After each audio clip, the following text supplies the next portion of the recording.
आज चाहिँ म राइता बनाउन गइरहेको छु। शनिबारको दिन बोर पनि भयो, के गरौँ भयो। त्यसैले राइताको लागि मैले सामग्री ठिक गरेको छु। यो चाहिँ हाम्रो क्युकम्बर काँक्रो भयो, यो अलिकति चप खुर्सानी, अनि चप गरेको धनियाँ, यो प्याज, यो थोरै टमाटर, अनि त्यसमा चाहिँ यहाँनिर मैले लिएको छु कालो नमक, जो बिरे नुन भन्छन् हाम्रो, त्यो भयो। अनि थोरै एक चुट्की आमचुर पाउडर पनि छ।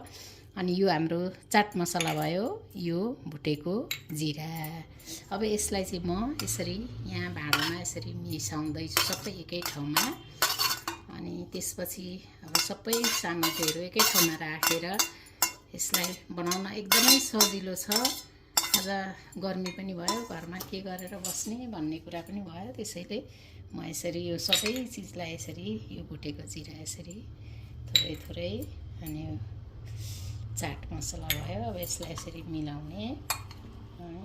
त्यसपछि यहाँ हामी चाहिँ दही राख्दैछौँ। आफूलाई अब कति आफ्नो परिवार हेरेर कतिजना हुनुहुन्छ, कति बनाउने हो त्यो हिसाबले बनाउनु होला हैन।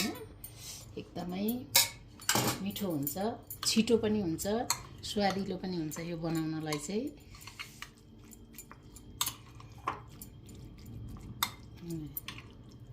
रेडी भयो खानको लागि। राइता रेडी भयो, राइता रेडी भयो।